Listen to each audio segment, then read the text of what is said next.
So last week on Election Day, Ohio voted to have abortion rights be enshrined in its state constitution. This is a huge win for reproductive rights in the state, and also something that I kinda saw coming, seeing that a majority of Ohio voters voted no on issue 1 back in August. And also, on top of that, Ohioan voters voted for the legalization of recreational weed, which, Ohio, I never held you in that much high regard, but still, a W is a W, and you scored 2 major W's last week, so congratulations, I guess. And as you could imagine, Republicans have been in meltdown mode over this, more so over the abortion vote. I have seen some cope over the weed vote, but I'm gonna focus on the abortion one in this video. But anyways, yeah, seethe. Fucking cry about it. Turns out people don't like the idea of lawmakers dictating what they can and can't do with their own bodies. Shocker. Ever since Roe v. Wade was overturned by the Supreme Court last year, voters have been mobilized to vote against the GOP's brazen attack against reproductive rights. And ever since then, we've been hearing horror stories of children having to carry their pregnancies to term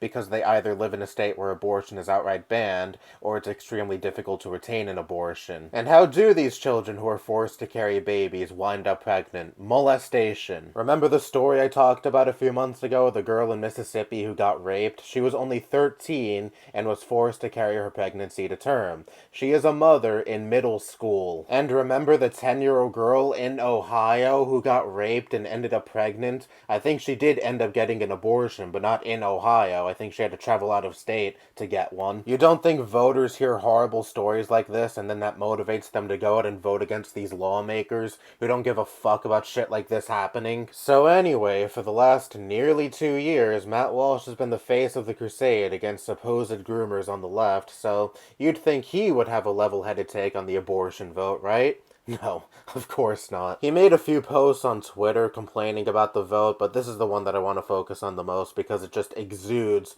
so much goddamn delusion. Anyway, 5 years ago, lots of people on the right assured me that the trans issue was a political loser. We proved them wrong. Now nearly all of those same people are assuring me that the abortion issue is a political loser. I'm sensing a pattern. Okay, Matt, tell me, how the fuck did you prove people wrong when you said that the trans issue was not a political loser? All of 2022, pretty much the entirety of the Republican platform that year was trans people bad. We gotta do something about trans people. And you wanna know what that rhetoric resulted in? What was supposed to be a red wave during midterms ended up being a red trickle. Now, of course, Roe v. Wade being overturned also played a major effect into that happening, arguably an even bigger effect, but it also goes to show that voters really don't fucking care about the trans issue. Outside of your insular, terminally online, right-wing extremist bubble,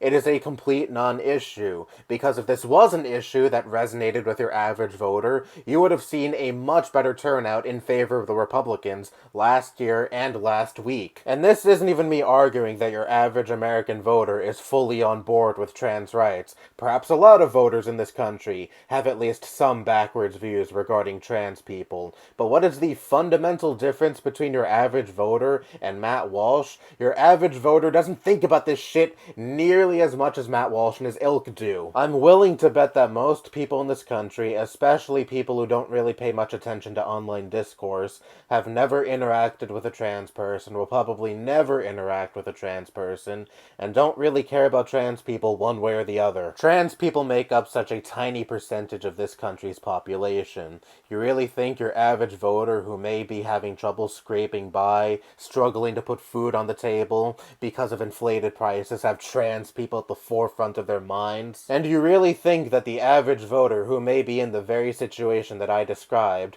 would realistically vote for the politician who can't shut the fuck up about a group of people who don't affect most of this country's population in any way whatsoever? In Kentucky, normally a red state, Governor Andy Beshear, a Democrat, won re-election last week, and just earlier this year, back in March, he struck down a bill that would bar gender-affirming care and restricting what bathrooms trans people could use in the state. From NBC News, Governor Andy Beshear said in a written veto message that the bill allows too much government interference in personal health care issues and rips away the freedom of parents to make medical decisions for their children. And again, this was in Kentucky, and this just happened earlier this year, so I'd imagine election, this was still relatively fresh in a lot of voters' minds, and yet they still re-elected the guy. And I also covered this in a video earlier this year from dataforprogress.org in regards to anti-trans legislation.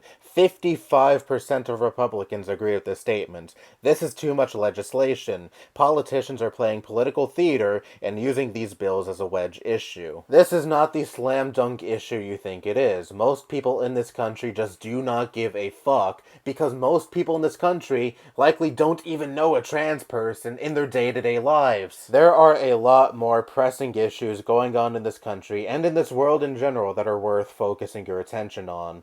Like, for example, there's a genocide going on in Gaza currently, yet I'm supposed to have a fucking problem with someone identifying as a gender that differs from the one they were assigned at birth, or someone wearing gender non-conforming clothes.